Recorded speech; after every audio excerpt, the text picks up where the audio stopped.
Muchísimas gracias a todos los que habéis elegido las jornadas sobre la doble represión del franquismo sobre la mujer y que no habéis aguantado sin ir a ver el partido bajo cualquier modalidad, ¿no?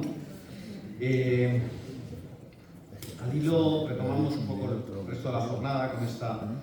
intervención de Verónica Sierra, a la que ahora tengo el placer de presentar,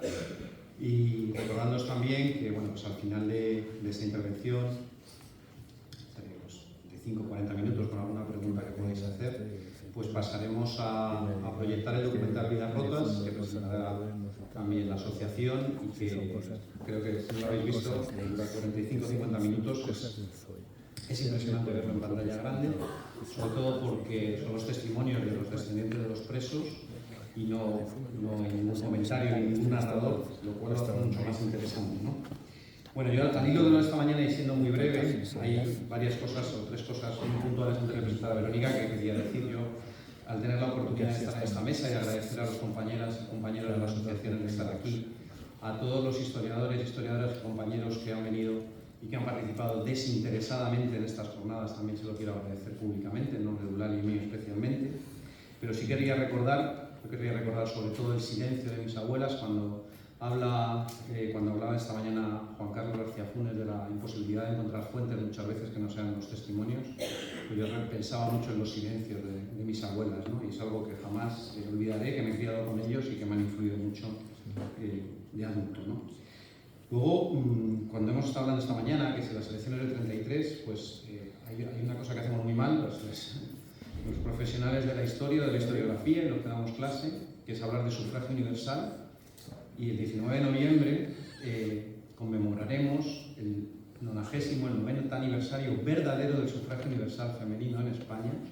que son las elecciones del 19 de noviembre de 1933, independientemente de quién las ganara. Que creo que eso es lo que realmente habría que celebrar y que es lo importante porque, desgraciadamente, luego, después de las elecciones de febrero del 36, no se pudo volver a votar. Hombres, mujeres, hombres, o cualquier género, definido o indefinido, hasta después de la muerte del dictador. Y luego querría un poco también recordar esa idea que creo que está muy presente también en el aire, que es que a veces cuando se describe al franquismo, al régimen de Franco, como una cosa pues cutre o mal hecha, todo lo contrario, están las cosas muy bien hechas, ¿no? Yo esta mañana pensaba mucho en ese algo habrá hecho, que sigue metido en el inconsciente colectivo de muchísimas personas, de muchísimas familias, de muchísimos hombres, por supuesto, y que sigue ahí presente, ¿no? Entonces, también recordar a todas las personas que de una manera u otra sufren y siguen sufriendo violencia de género, que de alguna manera también es la reproducción de esos valores, ¿no? Pues para mostrarles un poco la solidaridad y nuestra contrariedad desde esta mesa, desde la asociación, como profesionales, ya digo, de esto, de que algo habrá hecho nada de nada y que a ver si lo radicamos verdaderamente, que es lo que nos ha dejado una herencia del franquismo. Bueno, paso sin más, ya me callo de verdad, a presentar, agradecerle muchísimo a Verónica Sierra que esté entre nosotros, porque también está en esa fase de intentar que el menos sea más, que cuesta muchísimo, ¿no? Ella es doctora en Historia por la Universidad de Alcalá de Henares, con una tesis llamada Letras huérfanas, cultura escrita y exilio infantil en la Guerra Civil Española, defendida en 2008 bajo la dirección del profesor Antonio Castillo. Es profesora de una cosa maravillosa que existe en la Universidad de Alcalá de Henares, que es una historia de la escritura y de la lectura. Ha sido profesora visitante en diversas universidades de todo el mundo, en Nueva York, en Helsinki, y además es la voz, para mí, la voz y la letra del SIECE, del Seminario Interdisciplinar de Estudios sobre la Cultura Escrita, y del Grupo LEA, Grupo de Lectura, Escritura y Alfabetización de la Universidad de Alcalá de Henares, una iniciativa completamente inclusiva, completamente global, donde tiene cabida todo tipo de voces en recuerdo de la letra escrita. Hoy sobre todo nos acompaña porque, a pesar de que ella ha publicado muchísimo y además muy bueno, pues ella, digamos que, si me permitís a esta hora de la tarde, para que no os durmáis, realmente lo petó cuando publicó Cartas Presas, que, bueno, pues es un libro de referencia para todos los que pensamos que para acercarse a la historia no nos valen los grandes acontecimientos, no nos valen los grandes hechos, los grandes personajes, sino nos vale la historia pequeña, la historia social, la historia de la cultura, la historia de los de abajo, como decía nuestro maestro E.P. Thompson, y por eso está aquí, para acompañarnos y para compartir algunas de esas experiencias. Muchas gracias, Verónica.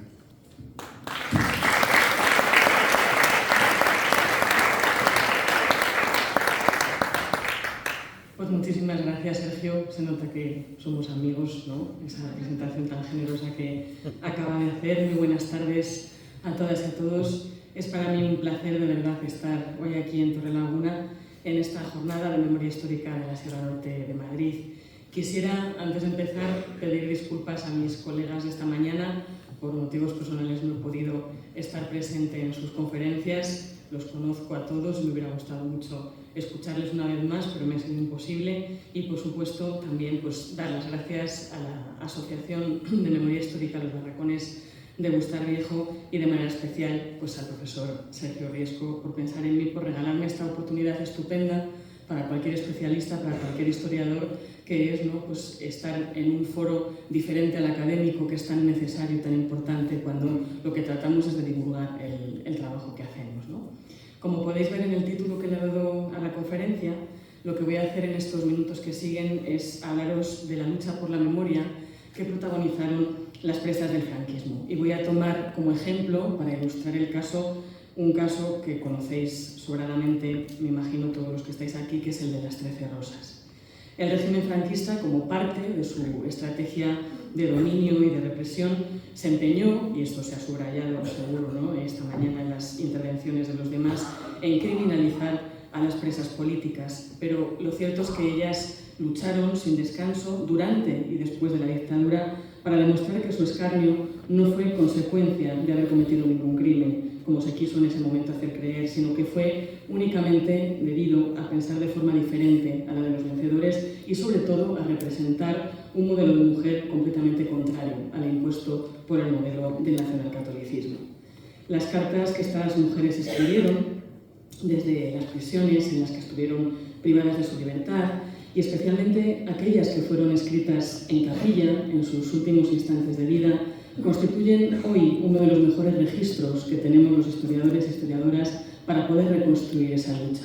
Y es por eso por lo que, parafraseando al poeta Gabriel Celaya, las podemos concebir, o yo al menos así lo hago, como un arma cargada de futuro. La poética de la resistencia, que en estas últimas cartas reposa, nos brinda la posibilidad de rescatar y de reescribir la historia de las presas de Franco, convirtiéndolas en protagonistas y demostrando cómo su encierro, otra cosa que se nos ha hecho muchas veces creer, no fue un espacio de parálisis vital, ¿no?, de anulación, sino todo lo contrario, fue un ámbito también de construcción biográfica, de lucha por la memoria, porque fueron capaces, a pesar de todo, de dejar rastro de sí y convertirse en un referente para las generaciones venideras. De hecho, hoy estamos todos y todas aquí, ¿no? Para cumplir con mi propósito voy a dividir la conferencia en 3 pequeñas partes. En la primera voy a dar unas pinceladas muy breves, que ya tenía breves, pero haré más breves porque sé que esta mañana se han tratado estos asuntos sobre, bueno, cómo eran las prisiones femeninas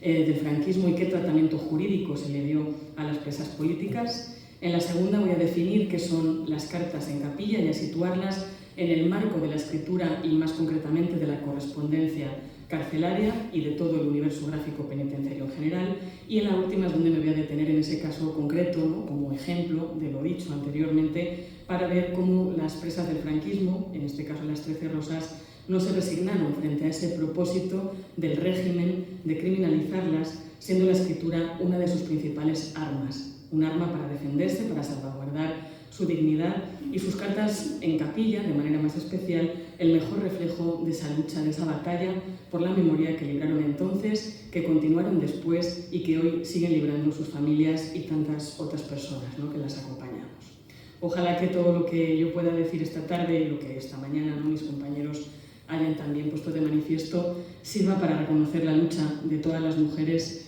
que durante la dictadura franquista fueron vejadas, perseguidas, encerradas, castigadas, desterradas y ejecutadas, porque esa lucha suya hace que la vuestra, que la nuestra, ¿no?, pues sea hoy también un poquito más fácil. Bien, es con este. Vale, ese también vale. Ser roja y ser mujer implicaba para el régimen franquista una doble transgresión, una transgresión social y una transgresión moral.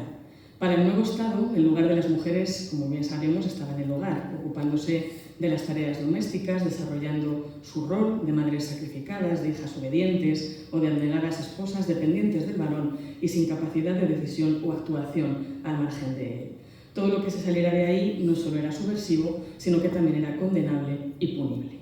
Las mujeres republicanas que habían salido a la calle, que se habían asociado, que habían militado en organizaciones políticas, que habían entendido que instruirse y que trabajar era el primer paso para poder emanciparse, que incluso habían ocupado cargos públicos y hasta empuñado las armas en el frente, como los hombres, pues eran justo lo opuesto a ese modelo, como decía antes, de feminidad convencional que el franquismo defendía y pretendía imponer, ¿no? Y por eso castigarlas, perseguirlas, reeducarlas, pues fueron para el dictador acciones a las que se debía atender de una forma prioritaria y urgente. La represión franquista adquirió formas muy diversas y se aplicó de modo sistemático y contundente, como todos sabemos, pero fue claramente diferente para los hombres y para las mujeres. Esta represión diferenciada implicó castigos específicos de género, ¿no? Como por ejemplo las violaciones o como las humillaciones públicas mediante el rapado de pelo o la ingesta obligada de aceite de ricino, pero también implicó un modelo penitenciario propio, el de la llamada prisión conventual, cuya gestión recayó en las manos de las órdenes religiosas, por ejemplo las Hermanas de la Caridad, las Oblatas, las Paulas, las Mercedarias, las Hijas del Buen Pastor, las Adoratrices, hay muchas otras órdenes, ¿no? Os cito solo algunas de las más importantes, y cuyo diseño se apoyó, además, esto también lo habréis visto esta mañana, en las teorías pseudocientíficas de psiquiatras y de religiosos, como Antonio Vallejo Nájera o Demetrio González Aguilar, que sostenían que las mujeres eran biológica e intelectualmente inferiores a los hombres y aseguraban que el marxismo era una enfermedad que, dada esa debilidad congénita y natural, las hacía más proclives al desorden y al mundo del crimen.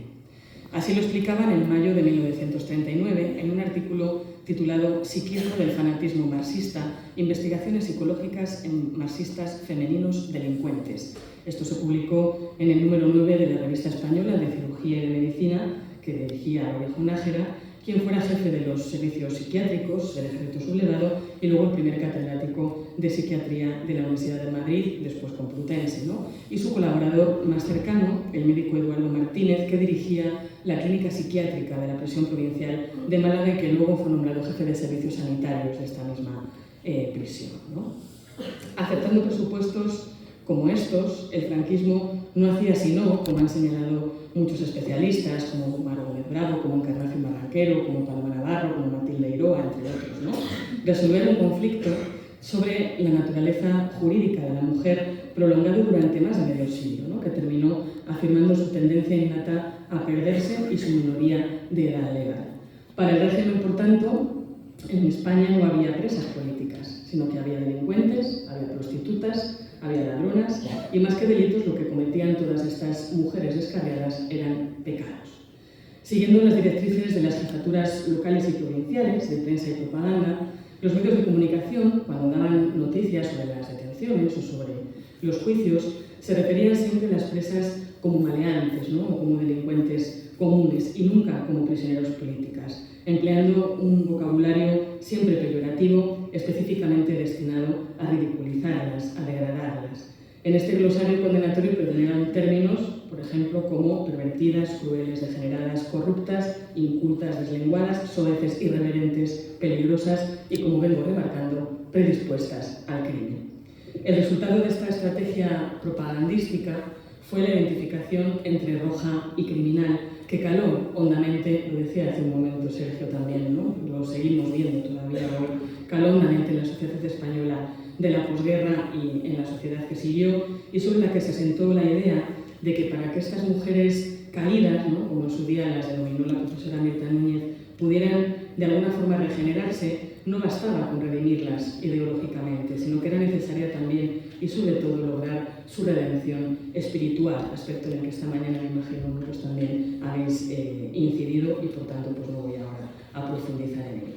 Las prisiones femeninas se convirtieron así en correccionales para la regeneración moral y la reeducación social de las desviadas, cuya redención solo podía conseguirse a través de la religión y del trabajo, que se constituyeron, digamos, en los pilares sobre los que pivotó la vida diaria de las reclusas.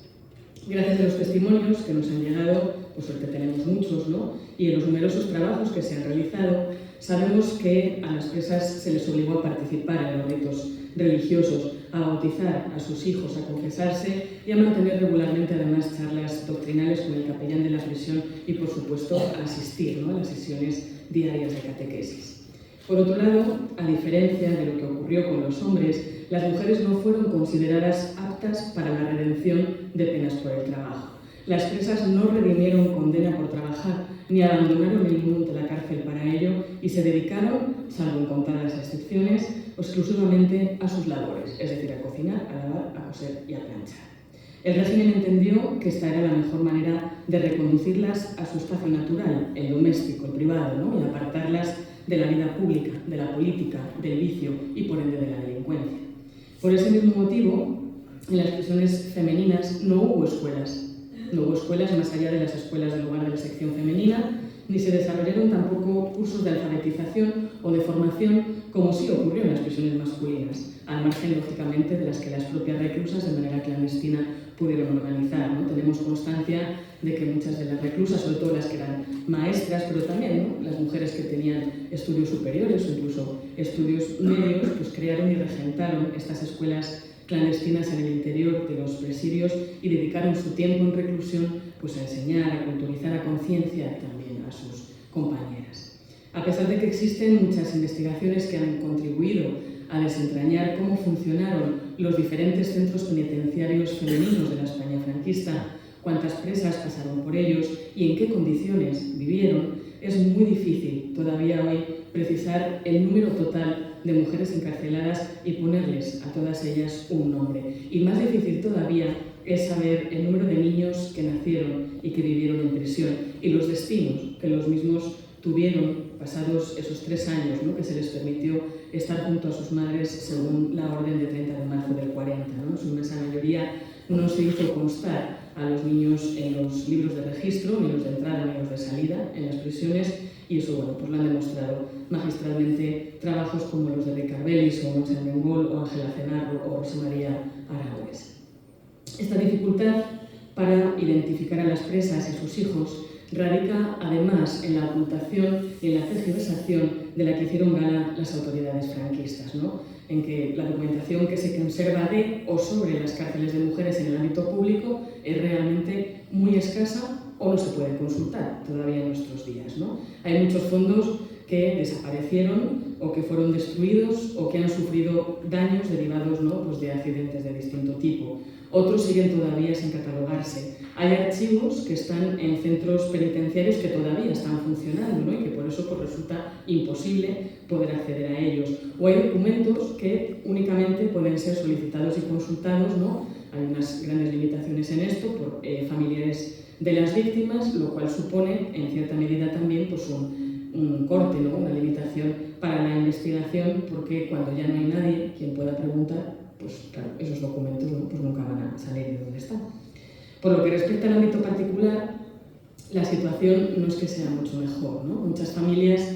esto también lo sabemos, ¿no?, los que estamos aquí, antes Sergio estaba hablando en concreto de su familia, pues escondieron en lugares a los que luego nunca pudieron volver los papeles que eran comprometidos o que directamente, ¿no?, pues tuvieron que deshacerse de ellos por el miedo, ¿no? El miedo ha destruido mucha documentación, el miedo a las represalias, papeles que se perdieron para siempre. Otras familias, por miedo a contar y a remover el pasado, decidieron, por supuesto tener su derecho de hacerlo, no compartir la documentación que guardan celosamente en sus archivos particulares. También hay excepciones a esta regla, ¿no? Y gracias a esas excepciones, pues los historiadores podemos de alguna manera contrastar o completar la documentación oficial con esas otras fuentes de carácter personal. Entre las cartas se erigen, ¿no?, dentro de esas fuentes, las cartas siempre se erigen como protagonistas indiscutibles. Volviendo un momento a las cifras, según el Anuario Estadístico de España, al terminar la guerra, el número de presos rondaba los 363.000, de los cuales entre 20.000 y 30.000 eran mujeres. Estas cifras no se han revisado todavía en la actualidad. Obviamente estamos hablando de un 10% de la población reclusa femenina en los años 40, pero se trata pues de datos que siempre hay que de alguna forma hacer que tiendan al alza, ¿no? y no a la baja. Gracias al análisis de los expedientes de las comisiones de examen de penas conservados en el Archivo General Militar de Guadalajara, realizada por Ángeles Ejido, sabemos también que a partir de 1942 un total de 832 mujeres condenadas a muerte conmutaron la pena capital por 30 años de reclusión mayor. Si cruzamos ambas informaciones, pues no hay que ser muy inteligente para ver que resulta evidente el tremendo efecto que la política represiva franquista tuvo para las mujeres. A la luz de estos cálculos hemos de tener ahora bien pues dos cosas bien presentes. La primera es que entre las mujeres que vieron conmutadas sus penas no están ni las que fueron ejecutadas, ni las que desaparecieron antes de 1942, ni tampoco las que fueron condenadas a otras penas menores, a la pena de muerte o a la de los 30 años. La segunda es que más que entenderse estas revisiones de las condenas como fruto de la clemencia del dictador, como la propaganda en ese momento vendió, pues las mismas han de concebirse como resultado de lo que se ha llamado la política de vaciamiento, que desde 1940 se implementó para poder solucionar el gravísimo problema que había, dada la saturación existente en las prisiones, algo a lo que, por cierto, también respondió la creación y la aplicación de la redención, del sistema de redención de penas por el trabajo. El perfil de las reclusas que se dibuja en esta documentación oficial, como han señalado por ejemplo David Guinar o Vicenta Verdugo o Pura Sánchez, permite establecer una tipología delictiva con connotaciones específicas derivadas de la condición de género en todo ese marco del entramado normativo ideado por el franquismo para hacer legal al final la represión, así como distinguir sobre todo entre dos grupos o dos colectivos de presas sustancialmente distintos, Además, dos distinciones que las propias presas en sus testimonios también establecen, por más que es verdad que todas ellas tuvieron en común un mismo imperdonable delito, que era haber apoyado de diferente forma o en grados diversos al bando perdedor. En primer lugar, dentro de esos grupos estarían aquellas mujeres que fueron apresadas durante la guerra o en su inmediato epílogo, las llamadas anteriores, a las que se atribuyen, por ejemplo, sobre todo, delitos económicos y de responsabilidad subsidiaria, o a los que se condena también muchas veces por inducción. Es decir, se trata o bien de mujeres que roban, que estafan, que se dedican al extraperlo o incluso a la prostitución para poder subsistir, porque claro, muchas de ellas se han quedado al frente de la familia ante la ausencia de los varones, O bien se trata también de mujeres que pagan por lo que hicieron otros, que pagan por lo que hicieron sus novios, sus maridos, sus padres, sus hijos, sus hermanos, porque no se les ha podido encontrar a ellos. O bien también puede ocurrir que sean mujeres a las que se acusa de incitar a los hombres de su entorno a que esos hombres cometan los delitos de los cuales se les acusa. El otro grupo es el conformado por las posteriores, mujeres hechas prisioneras ya en la posguerra o a lo largo de la dictadura, quienes, a diferencia de las primeras, que generalmente no tienen o confiesan no tener una afiliación ideológica, son encarceladas por su militancia política, Una militancia que las lleva a intentar reconstruir clandestinamente sus organizaciones o de ayudar a la guerrilla, siendo por eso acusadas de delitos de rebelión y contra la seguridad del Estado, la propiedad, el orden socioeconómico o la moral, entre otros,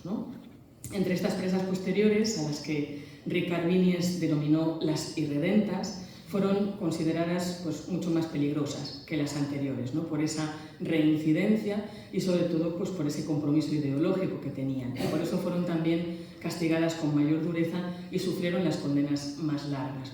Dentro del mundo penitenciario franquista masculino, sabéis que Marcos Ana fue el preso que más tiempo estuvo en prisión, 23 años. En el caso de las mujeres, la presa que más tiempo estuvo entre rejas fue Manolita del Arco, que estuvo 18 años privada de su libertad.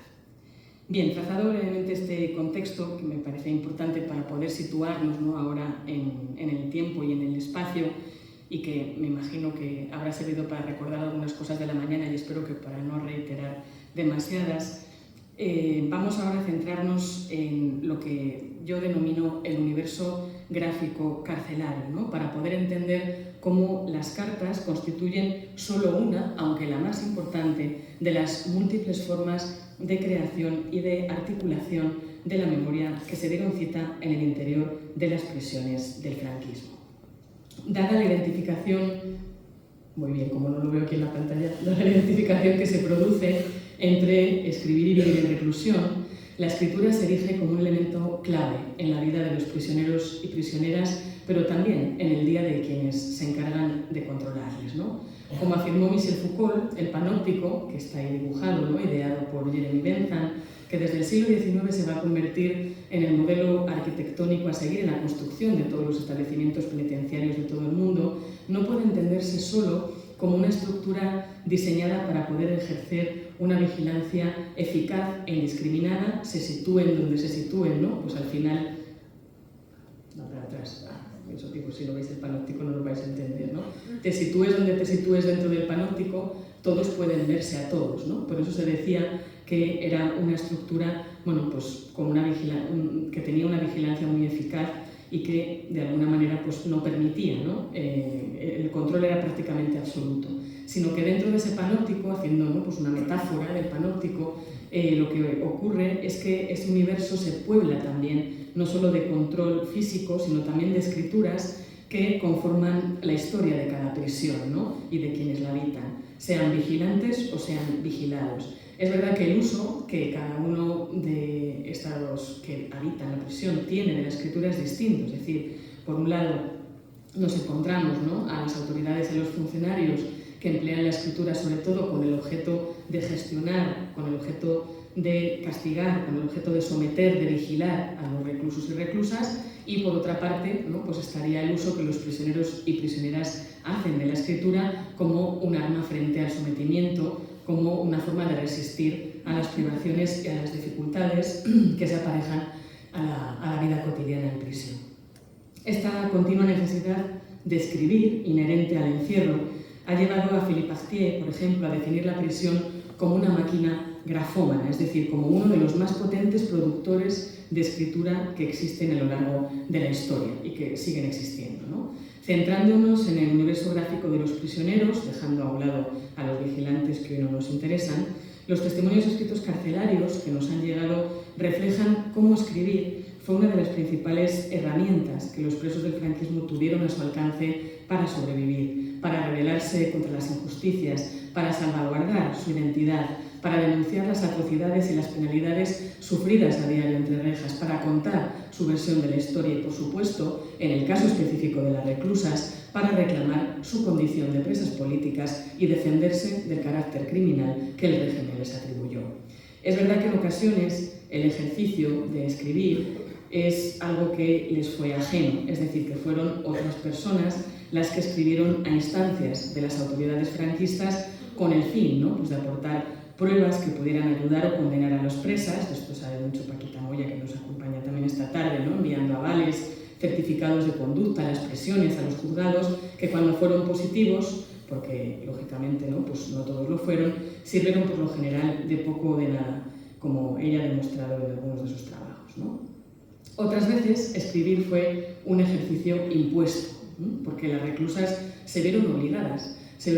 a redactar, requeridas por los responsables de las prisiones o por otros mandatarios, peticiones y súplicas para conseguir, por ejemplo, ropa o comida o medicinas, para reducir sus condenas o para conmutar sus penas, tarea que a veces también fue desarrollada por terceras personas y que tanto en el caso de los presos como en el caso de las presas desarrollaron fundamentalmente las mujeres de su familia, ¿no?, las madres, las hermanas, las hijas, las esposas, las compañeras, las abuelas, las tías. De ahí que muchos especialistas, como por ejemplo Irene Abad o Ascensión Badiola, en relación, ¿no?, con la denominación que a estas mujeres que ayudaban a escribir se les dio en la documentación oficial, pues se han referido a ellas como mujeres de preso. Pero las presas, además de por imposición de otros, escribieron también y sobre todo por propia voluntad, ¿no?, encontrando en la escritura su mejor terapia, como demuestran, por ejemplo, los grafitis que realizaron en las paredes de sus celdas y de sus galerías, de los cuales pues lamentablemente apenas nos queda ya rastro, los diarios y las memorias que durante y después de su reclusión les sirvieron para registrar y para dar a conocer lo vivido, aunque muchos no, pues siguen siendo inéditos, o si se han publicado, es verdad que se han publicado con tiradas muy cortas o en editoriales también muy marginales, ¿no?, no han tenido una gran difusión por lo general. Por supuesto también los periódicos y los boletines que confeccionaron para mantenerse informadas de lo que pasaba en el exterior, para denunciar lo que ocurría en el interior y para seguir luchando por sus ideas desde dentro. Aquí, por ejemplo, ahora vuelvo a esto para que lo podáis leer, tenemos algunos de los que confeccionaron las presas de ventas, ¿no? O también, por supuesto, las tarjetas y las cartas, ¿no? Que, bueno, pues enviaron a sus seres queridos y en las cuales pues, me voy a centrar ahora un poquito más. La correspondencia, como he dicho antes, ¿no? Pues fue el género de escritura protagonista de la vida carcelaria. La lectura y la escritura de cartas alimentaba la esperanza de las presas, sostenía su ánimo y conseguía mantenerlas ligadas a su vida, a sus familias, a sus amigos. Les hacía sentir de alguna manera que seguían en el mundo, a pesar de estar apartadas de él, actuando como un importante mecanismo de resiliencia y de protección psicológica que hacía posible vencer el miedo, vencer la angustia y que reportaba consuelo y serenidad, haciendo que la reclusión fuera así un poco más llevadera. Precisamente por lo que suponía para las presas, ¿no? El intercambio epistolar estuvo siempre tan vigilado y tan controlado y se usó también tantas veces como chantaje y como castigo. Las normas de la censura postal carcelaria, que emanaban de la Dirección General de Prisiones, fueron iguales para las prisiones masculinas y para las femeninas, pero no lo fue el modo de aplicarlas, ¿no? Domingo Rodríguez, por ejemplo, o Santiago Vega han defendido en muchos de sus trabajos que la manera en la que se aplicó esta normativa fue siempre muy aleatoria. Al final dependió directamente del director o de la directora de las prisiones, ¿no? O sea, que realmente la normativa no se cumplió tal cual, y menos en el caso de las prisiones femeninas. Hubo momentos, además, en los que no estuvo permitido escribir a las familias y otros en los que variaron enormemente la regularidad de los intercambios. Generalmente eran cada 15 días, ¿no? El espacio disponible para escribir, apenas cuando solo se podía escribir en tarjeta postal, que además se tenían que comprar en el economato de las prisiones, apenas cabían 20 líneas y eso sí tenías buena letra, ¿no? Y eras capaz de introducir lo que querías decir en ese espacio tan reducido. Se controlaba igualmente la información que se podía transmitir. ¿Qué nos encontramos generalmente en la correspondencia carcelaria? Pues poco más se pudo decir que dar cuenta del estado de salud, que agradecer, por ejemplo, el envío de ropa o el envío de comida, pedir algo de dinero, realizar alguna gestión, felicitar a los seres queridos cuando pues llegaba alguna festividad o alguna fecha señalada, como los cumpleaños, ¿no? O las onomásticas, etc. Ante la rigidez de la censura carcelaria y la férrea vigilancia, pero a pesar del riesgo que ello entrañaba también, las presas idearon multitud de estrategias para poder saltarse estas normas y para poder así comunicarse con cierta libertad. De entre esas estrategias, las más habituales, al menos en la correspondencia con la que yo he trabajado, fueron, por ejemplo, las cintas invisibles, ¿no? También el recurso a las cifras o a las claves que solo los corresponsales podían comprender. Hubo muchos sobornos a los funcionarios también, ¿no? A las funcionarias. La coordinación con los enlaces o con personas que de alguna manera pudieran hacer de intermediarios. Casi siempre se trataba de presos comunes o de presos que estaban en tránsito, ¿no? Que estaban en ese turismo carcelario pasando de una prisión a otra, o a veces también de compañeros y compañeras que ocupaban los puestos estratégicos de la prisión, la lavandería, ¿no? La cocina, el economato, las oficinas, etc. Y lo más habitual fue intentar camuflar las notas y los mensajes, por ejemplo, en las cestas o en los paquetes que recibían con la ropa o con la comida, porque el régimen no dio de comer ni vistió a los presos y a las presas, lo hicieron las familias, ¿no? Y en este texto Soledad Real, por ejemplo, nos cuenta cómo se intercambiaban ellas las cartas con las familias gracias a un capacho, ¿no? Que tenían para entrar y sacar la comida y la ropa. O, por ejemplo, también muchas veces utilizando los envases, los tapones de las botellas, las cajas de los productos de aseo, los envoltorios en los que venían los alimentos y, en el caso de las mujeres, los dobladillos, ¿no? Los dobladillos de las costuras de la falda, de la chaqueta, de las blusas, de las camisas, etc., ¿no? La correspondencia clandestina se convirtió así en parte de esa lucha cotidiana y silenciosa desarrollada diariamente en las prisiones, lo que ha llevado a James Scott a referirse a ella como una de las principales armas de los débiles, es decir, como una de esas pequeñas y casi imperceptibles resistencias que permitieron a los presos y presas combatir los intentos continuos del régimen franquista de transformarles en otras personas, porque no debemos olvidar que la prisión fue concebida, sobre todo en el caso de las mujeres, como una industria de transformación de existencias, como una estrategia perfectamente diseñada para imponer y propagar el ideal y los valores del régimen y acabar con todo vestigio de disidencia. Aunque es verdad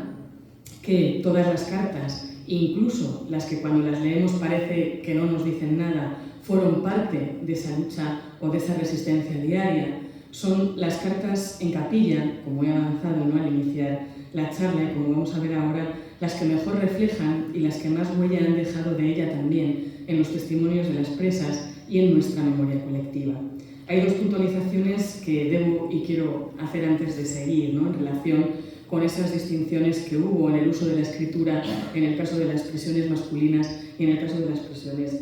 femeninas, ¿no? La primera de ellas,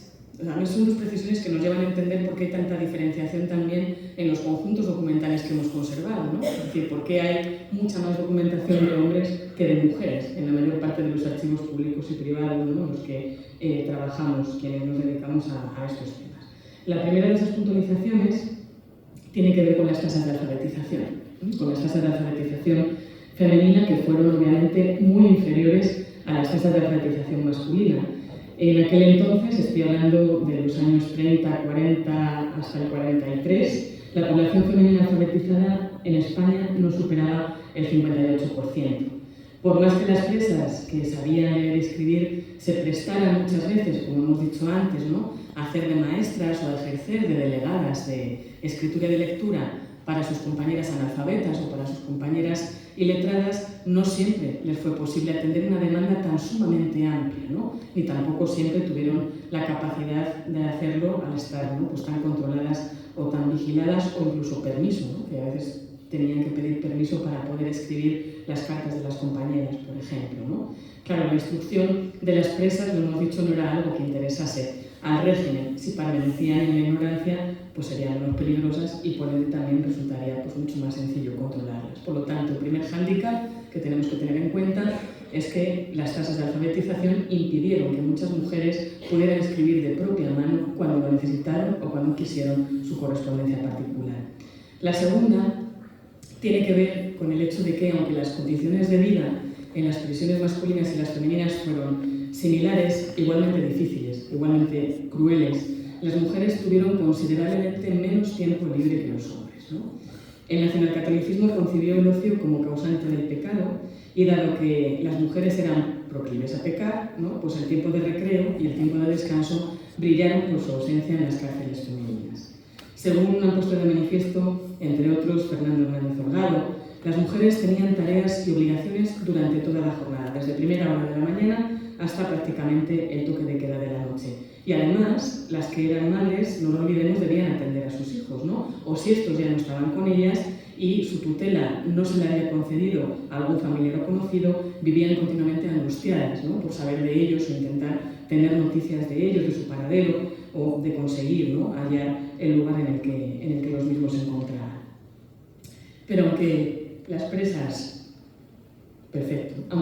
escribieran menos y nos haya llegado por ello también menos testimonios de su puño y letra, como acabamos de ver, ¿no?, de entre estos, como os digo, ocupan un lugar muy relevante dada la significación y la importancia que tuvieron en el momento en el que se escribieron y también posteriormente las llamadas cartas en capilla, ¿no? Las cartas en capilla se llaman así porque el nombre deriva del lugar en el que se escribieron, las capillas de las prisiones, antesalas de las ejecuciones. Despedirse de los seres queridos era porque así se contemplaban los reglamentos penitenciarios, no del franquismo, sino desde hacía muchísimos siglos atrás, un derecho para quienes iban a morir. Sin embargo, hoy sabemos que en las prisiones franquistas no siempre se respetó este derecho y que muchos condenados y condenadas a muerte no tuvieron esta opción y fueron chantajeados, es decir, o se confesaban y comulgaban o no se les concedía el permiso necesario para poder escribir sus últimas cartas. Estos chantajes fueron, claro, mucho más habituales en el caso de las presas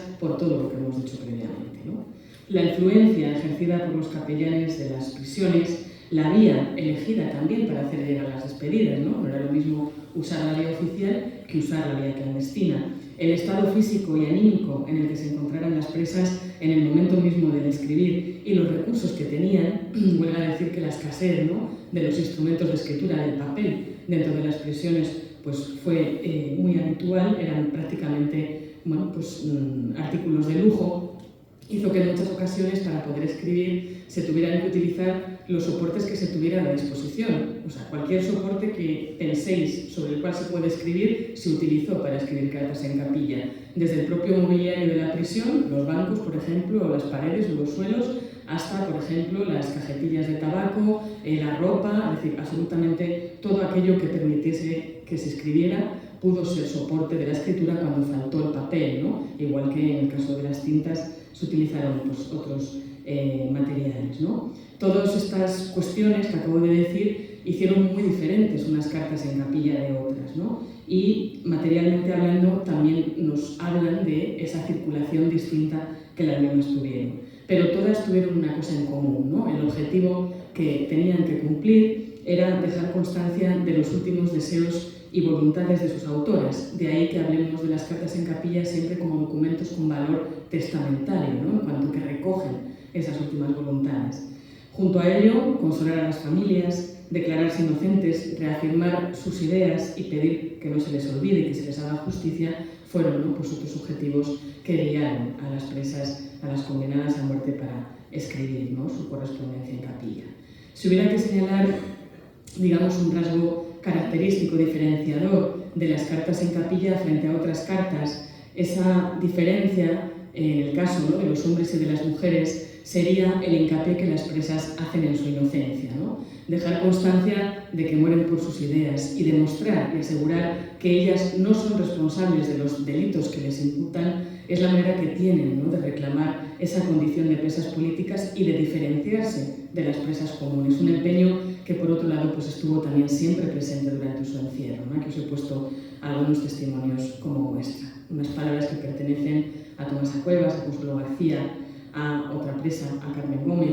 y que reflejan muy bien, ¿no?, cómo reclamaron un espacio propio dentro de las prisiones, mostrando su rechazo a compartir celdas o a compartir galerías con las presas comunes, y cómo expresaron también en numerosas ocasiones su distinta posición, ¿no?, intentando hacer gala, por ejemplo, de su actitud militante y comprometida, de su pulcritud física y moral, de su unión como colectivo, ¿no?, de la solidaridad que existía entre ellas. Principios claves, todos ellos, de esa identidad militante que las diferenciaba y que no olvidaron tampoco en sus últimos instantes de vida, ¿no? Y termino ya rápidamente con el caso concreto que os decía que quería, ¿no?, compartiros como muestra, ¿no?, de lo que he dicho anteriormente. Las cartas en capilla de las 13 Rosas son un ejemplo para mí perfecto de esta lucha que las presas políticas sostuvieron hasta el final de sus días para librarse del estigma de Rojas y de la condición de criminales que el franquismo les impuso. A diferencia de otras cartas similares de otras presas que fueron, ¿no?, escondidas durante mucho tiempo por las familias, que se acabaron, como he dicho, perdiendo en huidas precipitadas o que nunca llegaron a su destino porque los capellanes de las prisiones, por ejemplo, ¿no?, pues, que eran los encargados generalmente de su entrega, decidieron no causar mayor dolor en las familias y no entregarlas, las escritas por las 13 Rosas adquirieron enseguida una dimensión pública y se concibieron como objetos de culto y como potentes símbolos de la lucha antifranquista, ¿no?, siendo luego ya en democracia utilizadas como pruebas para denunciar los crímenes de la dictadura y convirtiéndose, como voy a intentar demostraros ahora, en objetos de memoria colectiva y en instrumento o medio de reparación de las víctimas. Como sabéis, las 13 Rosas fueron 13 mujeres entre 18 y 29 años que fueron fusiladas en el cementerio del este de Madrid, el cementerio de la Almudena, en la madrugada del 5 de agosto de 1939, junto a otros 43 jóvenes, los 43 claveles, con los que compartían la causa número 30.426. Su delito había sido participar en las reuniones clandestinas de las Juventudes Socialistas Unificadas, aunque, como han señalado, por ejemplo, Jacobo García, o Antonio Rojas o Carlos Fonseca, su ejecución y la de sus compañeros fue en realidad un golpe de mano dura del régimen, ¿no?, que aprovechó el asesinato del comandante Isaac Gabaldón, de su hija y de su chofer, perpetrado el 29 de julio de ese año, para advertir a quienes en ese momento estaban, digamos, ¿no? Reorganizando el Partido Comunista en Madrid de las consecuencias que podían tener sus actos si no cesaban en este propósito. De hecho, fue así como un castigo ejemplar, como los periódicos del momento, entre ellos el ABC, presentaron el 6 de agosto la noticia de los fusilamientos, apelando a la implacabilidad de la justicia de Franco, tanto para con los autores materiales de los crímenes como para con quienes los apoyaban, y entre comillas, moral, sentimental o intelectualmente, ¿no? Que esto fue de lo que se les acusó a ellas. Muchas de las compañeras de las 13 Rosas en la cárcel de Ventas han relatado en sus memorias o en entrevistas que han concedido luego a diferentes medios de comunicación o también, ¿no? A historiadores o historiadoras, cómo de alguna manera ellas vivieron sus últimas horas, ¿no? Cómo recibieron la noticia, cuando fueron a buscarlas en las celdas, qué ropa se pusieron, por ejemplo, cuáles fueron sus últimas palabras, cómo las sacaron después de prisión, etc., ¿no? Voy a poner aquí algunos fragmentos para que los podáis leer. Estos relatos a veces son coincidentes, a veces son también contradictorios, pero todos apuntan a que, como podéis leer ahí en uno de los testimonios, una vez que fueron bajadas a capilla y ante la presencia del entonces capellán de Ventas, de don Valeriano y de la directora de la prisión, de Carmen Castro, algunas de las jóvenes pudieron escribir una carta de despedida a sus familiares. Lamentablemente no todas las cartas han sobrevivido, no todas las familias han querido hacerlas públicas, ni en ese momento ni después, ¿no? En la actualidad solo tenemos constancia de que se conserven en archivos particulares de los descendientes de las 13 Rosas las escritas por 4 de ellas, ¿no? Por Carmen Barrero, por Blanca Brisac, por Julia Conesa y por Dionisia Manzanero. Y de la primera y de la última, al menos que yo sepa, nadie ha visto nunca los originales, solamente se han conservado copias. Sin embargo, aunque solo tengamos constancia de estas 4 cartas, las mismas resultan suficientes para demostrar cómo la última voluntad de las jóvenes fue denunciar que su ejecución fue solo debida a su militancia política y no al hecho, ¿no?, de haber cometido los delitos que se les imputaban. Así, por ejemplo, Carmen, madrileña, del barrio de Cuatro Caminos, modista de 20 años, le aseguraba a su hermana Angelita: «Mi único delito es la cosa política, por lo que jamás tendréis que avergonzaros de mi muerte». Y Dionisia, de la misma edad y natural del mismo barrio obrero, les pedía en la suya a sus padres y a sus hermanos que entendieran que ella no moría por ser una criminal o por una ladrona, ¿no?, sino por sus ideas, y les pedía que se acordasen siempre de ella cuando vieran o cuando tocaran, ¿no?, aquellos objetos personales que la habían acompañado durante su encarcelamiento y que les serían entregados por la directora junto a su carta. Aquí la tenéis reproducida. Blanca Brisac y Julia Conesa se despidieron de los suyos en la misma línea que lo hicieron Carmen y Dionisia, si bien el lenguaje empleado por una y por otra para reclamar su inocencia y para suplicar que no las olvidaran es sustancialmente distinto, dada también la diferencia de edad, ¿no?, que existía entre los destinatarios de las cartas. Blanca, de 29 años, pianista, escribió a su hijo Enrique, que por entonces tenía 11 y que perdió al tiempo que a su madre y a su padre, Enrique García Mazas, encausado junto a Blanca y fusilado, ¿no?, el mismo día que ella.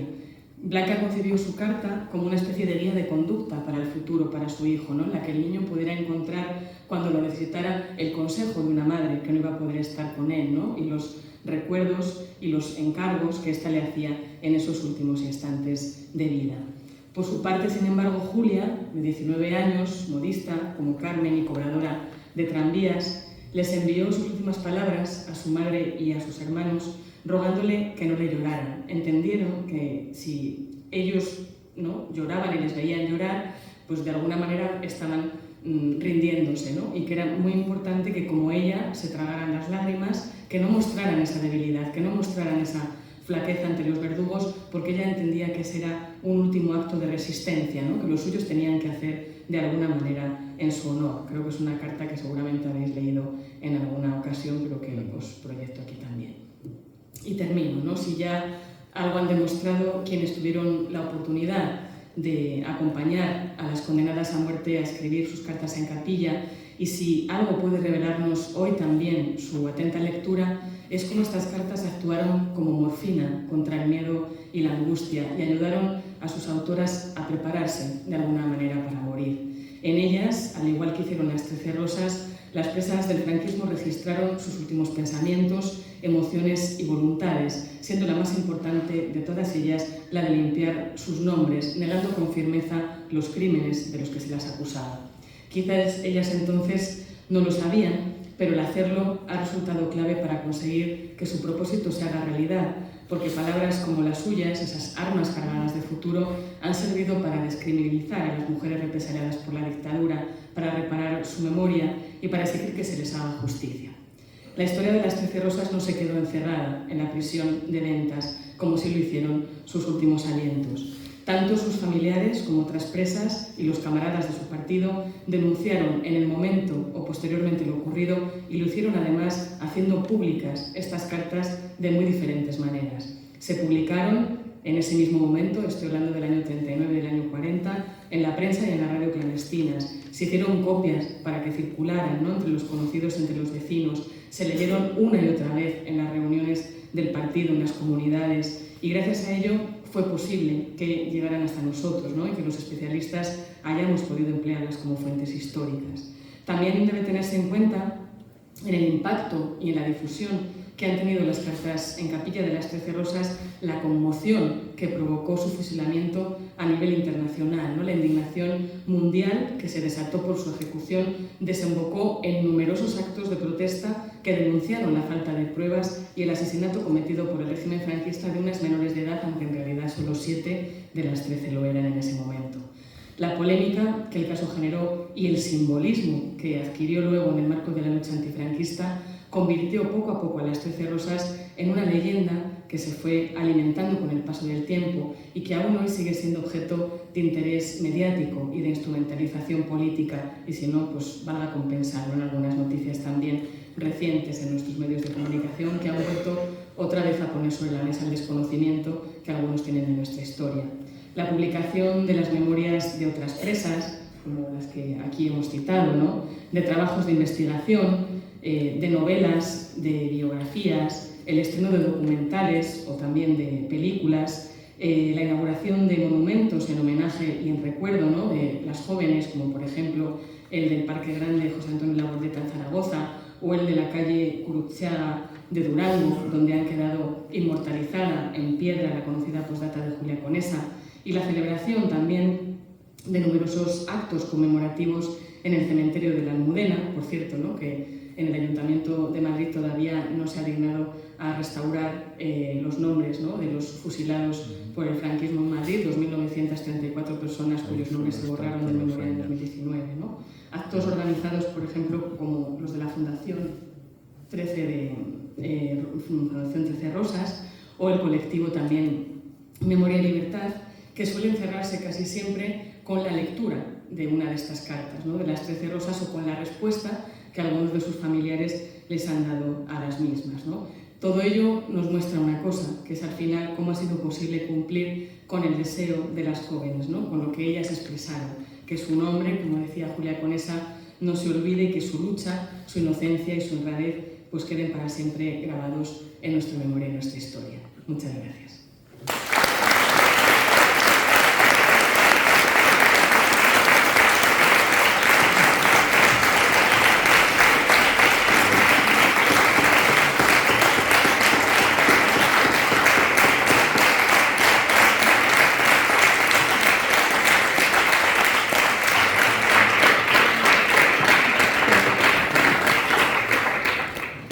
Muchísimas gracias por este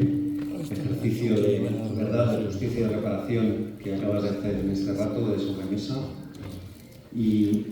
quería sugerir, si os parece, que en vez de abrir ahora un turno de debate, lo que podríamos hacer es ver el documental, que puede ser el mejor colofón para esto. Y como luego, después del pequeño concierto, hay un espacio un poquito más informal para tomar algo antes de dar por cerrada la jornada, pues podremos intercambiar con Verónica diferentes posturas, si os parece. Y nada, agradecerte mucho a nuestra ponencia. Muchas gracias. ¿Perdón, puedo intervenir? Yo quisiera saber por qué este cambio continuo de programa. ¿Por qué lo que se dice que se va a poner la costilla a todo va? Porque ahora se hay que preparar algo y se quita para